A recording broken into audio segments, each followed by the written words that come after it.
In this week's Parsha,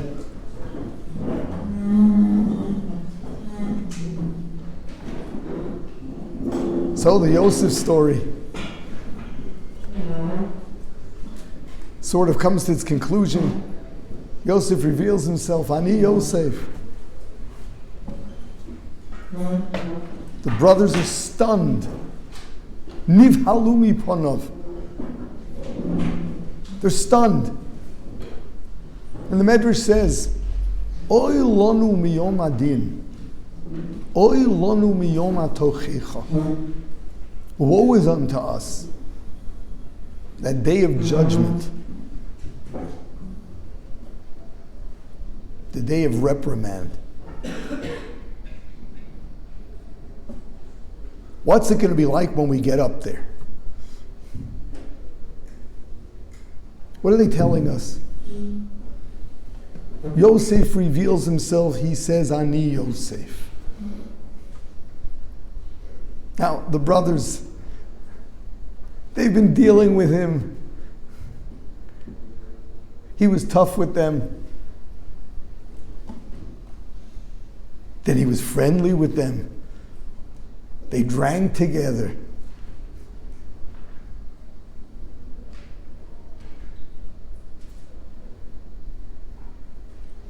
Then he frames them, and they're negotiating with him. There was so much interaction, so many opportunities for them to recognize something within him that would remind them of their brother Yosef, who they came to look for when they came down to Egypt. But the last place they would look for him is the palace, or whatever government building it was that he operated out of, because they saw him as a lowlife.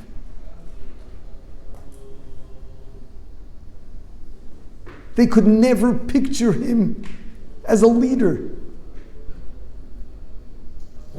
Certainly not a leader of the most progressive society in its day, Egypt.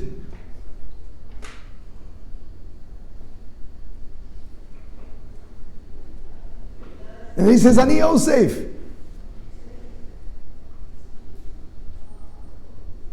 They're in shock.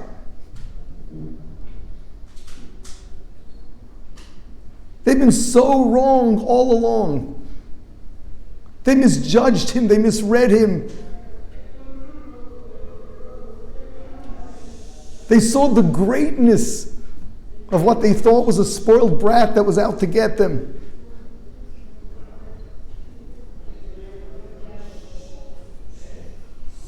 So for this, the Medrash tells us,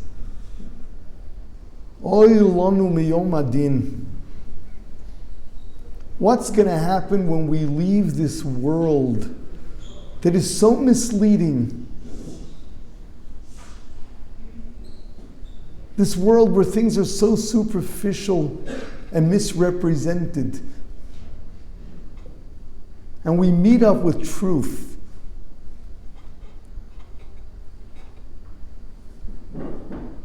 Who are these characters we're going to meet up with? First and foremost, ourselves.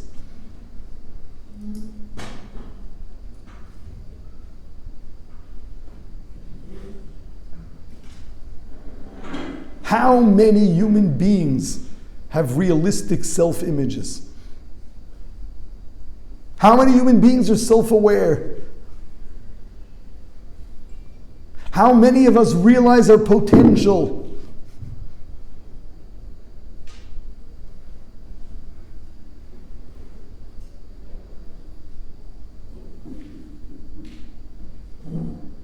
We sell ourselves short based on our struggles. We give up.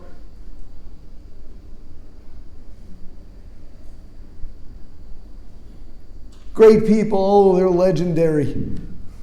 They never struggled. They were naturals. Oh, they're all the way up there. What can I expect of myself?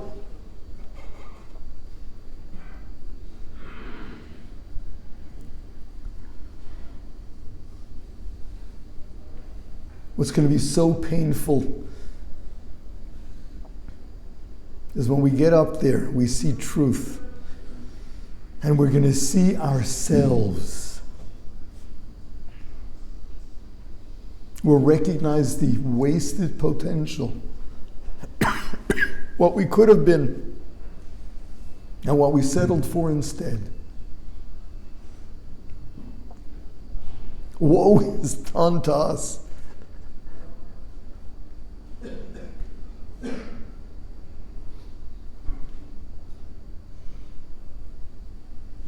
So what are they lamenting?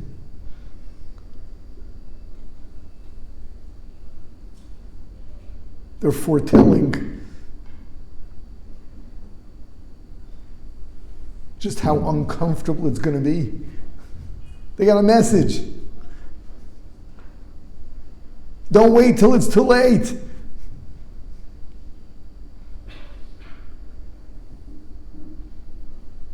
See yourself now.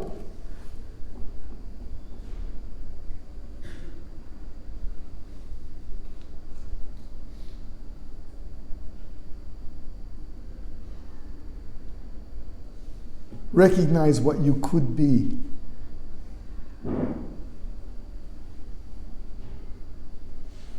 We give up so quickly.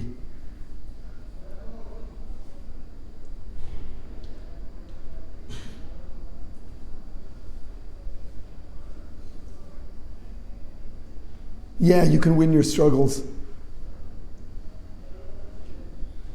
We all have to fight our laziness, our greed or jealousy, our impatience.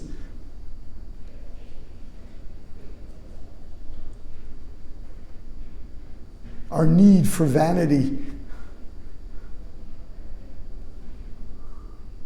We can't go beyond that.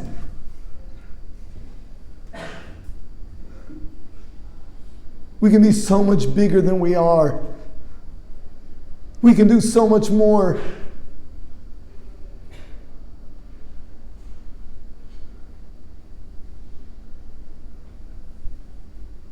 Don't wait till you get up there and it's too late to do anything.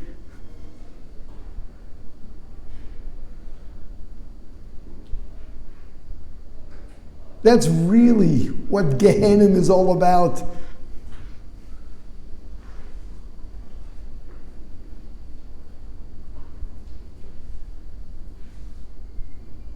It's that feeling of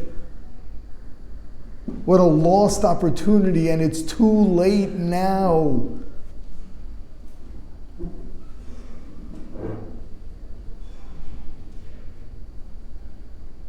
Allegorically, it's described as fire.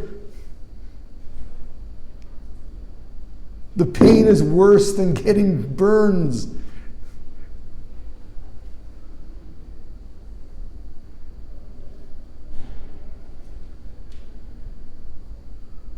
Recognize it when you still can do something about it.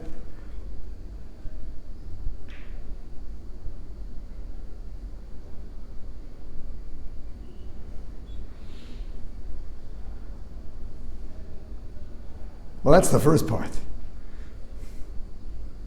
The second is everybody else you're going to meet up there. And see how we misjudged people around us and people not so around us.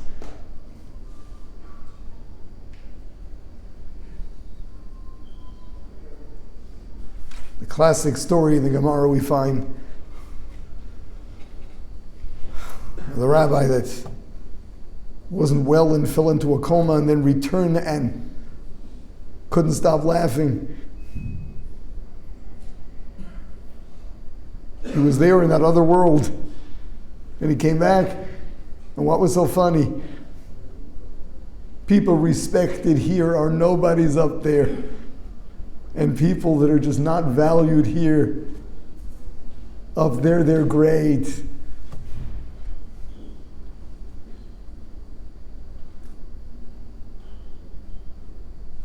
We're so superficial.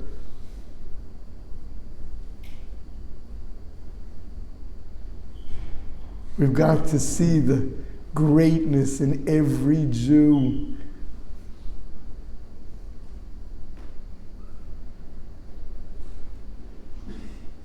We're a little too limited in our definitions of greatness.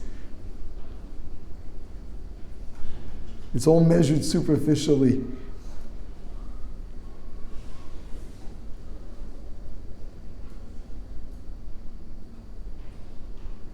If you're open and try hard, you'll see how every Jew is great,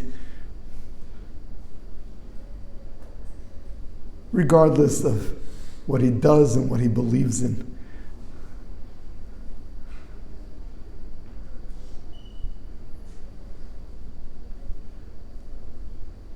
You write them off, have a hard time respecting them.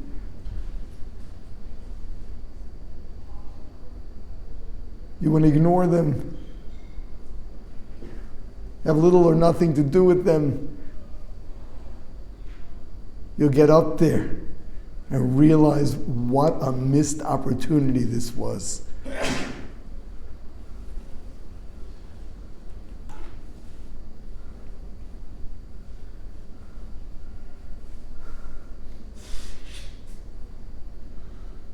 Unless Mashiach comes quickly, we'll be fasting tomorrow.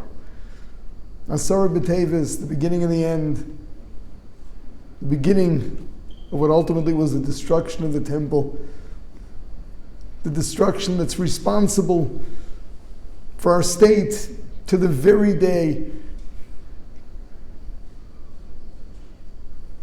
We're in the state of Golus. Baruch Hashem, we're back home. But Mashiach's not here. The Jewish nation doesn't yet look like what it's supposed to.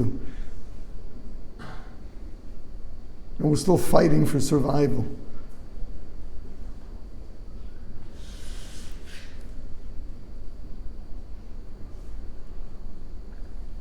Why was it destroyed? And why is Mashiach not yet come? Sinas Chinam, baseless hatred.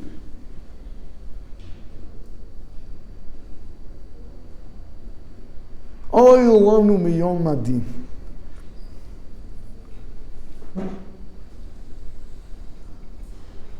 It's going to be so painful.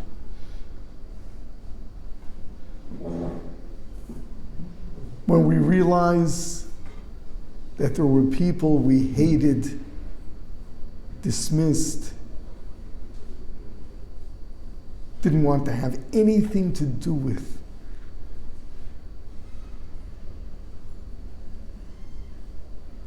And we find out that we had it all wrong. There's so many innocent souls that are waiting for a relationship with those who know.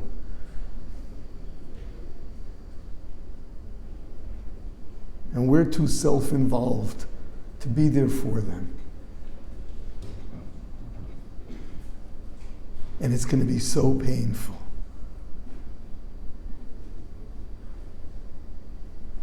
There's so many Jews that care. Activists that just lack information.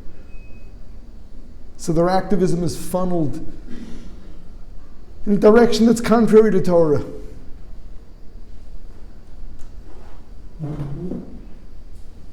There's such good quality people. All they needed was exposure, and we denied them that.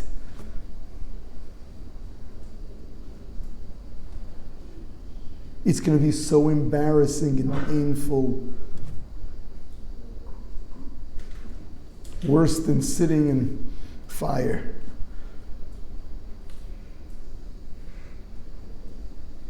Let's wake up now. Let's wake up now.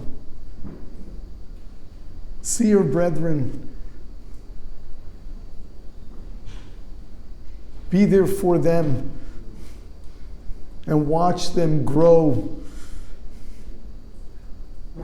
and see how they can be so much greater than we are.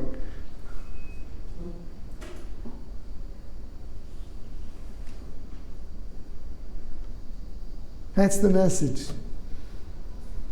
That's the message. Let's get it before it's too late.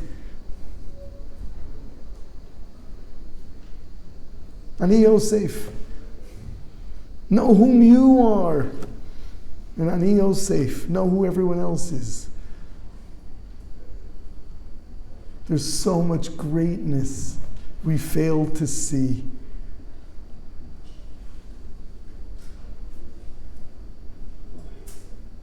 So we demand less of ourselves and expect less of ourselves. And don't value one another. And that's oi, that's whoa.